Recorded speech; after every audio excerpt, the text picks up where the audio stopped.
Hey there, and welcome to this explainer. If you've ever tried to read a report on corporate tax policy and immediately felt your eyes just glaze over, yeah, you are definitely not alone. It's dense, it's full of jargon, and it can be pretty dry.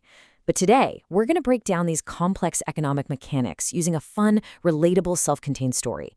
Because sometimes the absolute best way to grasp the mechanics of the real world is to leave it entirely and step into a completely different universe. So, let's kick things off with a guiding principle from the legendary economist Alfred Marshall. He had this great rule: translate into English, then illustrate by examples that are important in real life. Burn the mathematics. I love that. Burn the mathematics.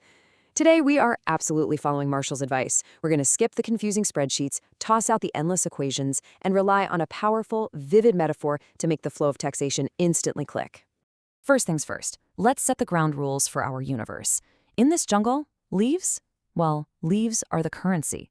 Bananas are the goods everyone wants to buy. And the chief monkey, that's the government. So, what exactly are taxes in this jungle edition? It's pretty simple. It's just giving a portion of your hard-earned leaves to the chief monkey so he can fund collective jungle projects. Welcome to the tax jungle. Everyday economics.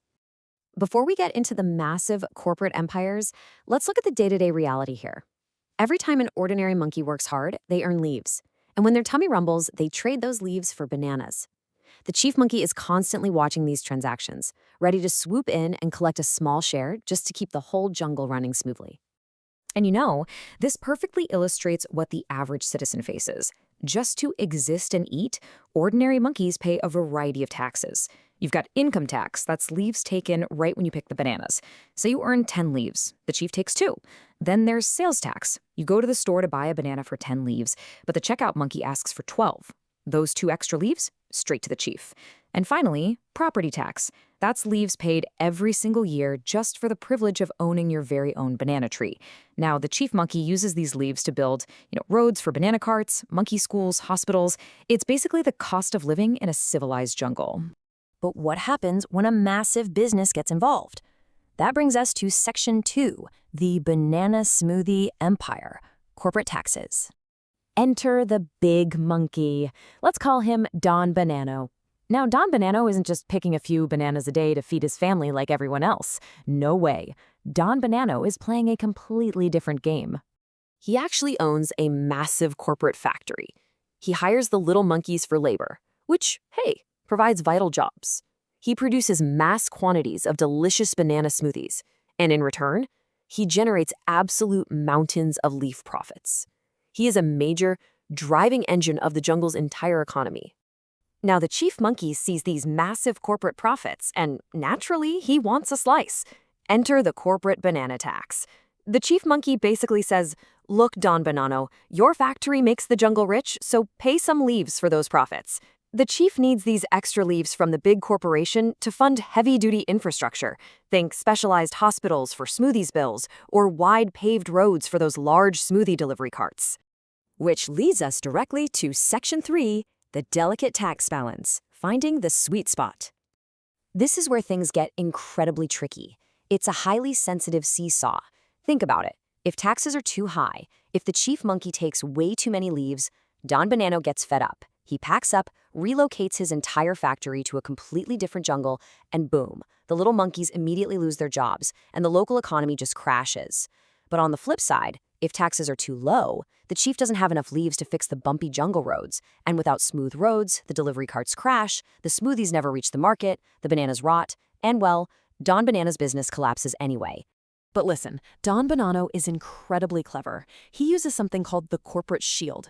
Basically, to aggressively avoid the chief's high taxes, the big monkey exploits legal loopholes. He might reclassify personal luxury items, like his private luxury cart, as a corporate fleet vehicle just to deduct it as a business expense. Or he might pay exorbitant fees for brand rights to a shell company he owns in a foreign low-tax jungle. Let's call it Panamono, moving his money completely out of the chief's reach. Through this clever accounting, he can legally reduce his on-paper profits to near zero, meaning he pays a much lower effective tax rate than the ordinary working monkey. So here's the crucial takeaway. Corporate taxation isn't about moral crusades or punishing success. It is an intensely practical balancing act. The chief monkey's real goal It's finding that exact mathematical sweet spot, collecting just enough leaves to keep the roads paved and the jungle safe, but not so many that the factory literally packs up and leaves town. All right, let's step out of the metaphor. Section 4, returning to the real world, leaving the jungle. So, to measure this exact dynamic in the real world, economists obviously don't count leaves. They use a tool detailed in our World Bank source document called the Marginal Effective Tax Rate, or METR. Basically, METR is a quantitative measure of the effective tax burdened on a marginal break-even investment. But what does that mean in plain English? It's the true final leaf grab across different industries. It's the real number calculated only after all those complex deductions, accelerated depreciations, and corporate loopholes have actually been applied. Let's look at a hard reality here, 21.3%. This specific figure is the World Bank's calculated marginal effective tax rate for the manufacturing sector in South Africa. That means when a real-world manufacturing business invests in a new piece of factory equipment, 21.3% is the effective bite the government takes from the return on that new marginal investment. And when we look across the broader real economy, real chief monkeys, governments that is, apply very different tax pressures to different types of banana factories to incentivize specific growth. While manufacturing sits at that 21.3%, agriculture is all the way down at 5.7%. And small businesses? Well, depending on their setup, they swing wildly, anywhere from 0% up to nearly 30%.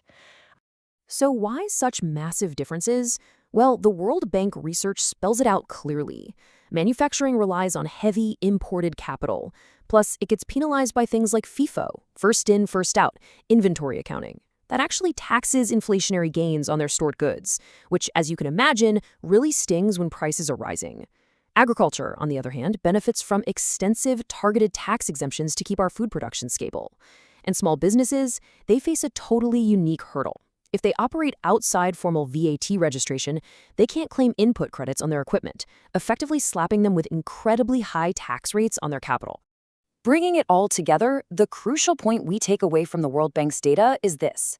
Governments must constantly balance generating revenue with attracting internationally mobile capital. Just like Don Bonanno threatening to move his factory to another jungle, real-world corporations and capital are highly mobile. If a country's METR is too high, capital flight occurs, and jobs just disappear. But if it's too low, the government simply cannot fund the vital infrastructure needed for those businesses to even operate in the first place.